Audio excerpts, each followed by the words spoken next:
Hi friends, welcome back to our channel.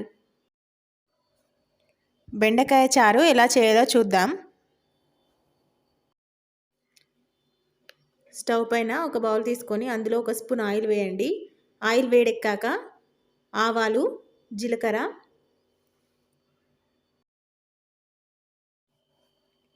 చిటికెడు మెంతులు, అలాగే 2 లవంగాలు వేయండి.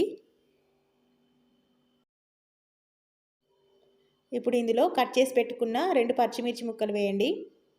అలాగే కరివేపాకు, వెల్లుల్లి రెబ్బలు ఇవన్నీ వేసి బాగా ఫ్రై చేయండి. అలాగే ఉల్లిపాయ ముక్కలు వేయండి. ఉల్లిపాయ ముక్కలు బాగా ఫ్రై అయ్యాక ఒక స్పూన్ అల్లం వెల్లుల్లి పేస్ట్ వేయండి.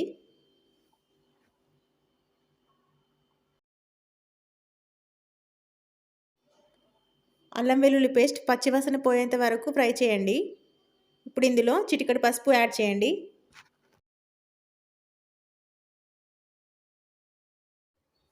ఇప్పుడు కట్ చేసి పెట్టుకున్న బెండకాయ ముక్కలు వేయండి. ఒకసారి బాగా కలుపుకోండి. ఇప్పుడు ఇందులో రుచికి సరిపడా ఉప్పు వేయండి. ఉప్పు వేసి బాగా కలిపాక ఒక 5 నిమిషాలు మూత పెట్టి ఉంచండి. మంట లో టు మీడియం ఫ్లేమ్లో ఉంచండి. 5 నిమిషాల తర్వాత బెండకాయ ముక్కలు పచ్చివాసన పోయి బాగా ఫ్రై అవుతాయండి. ఇప్పుడు ఇందులో కారం యాడ్ చేయండి. ఇలా కారం వేసి ఒకసారి బాగా కలిపాక ఇందులో చింతపండు రసం యాడ్ చేయండి. 1/2 కేజీ బెండకాయలకి ఒక నిమ్మకాయ సైజ్ అంతా చింతపండు తీసుకున్నానండి నేను. చింతపండు రసం వేశాక ఒక గ్లాస్ నీళ్ళు పోయండి. ఇప్పుడు ఇందులో ఒక చిన్న బెల్లం ముక్క వేయండి.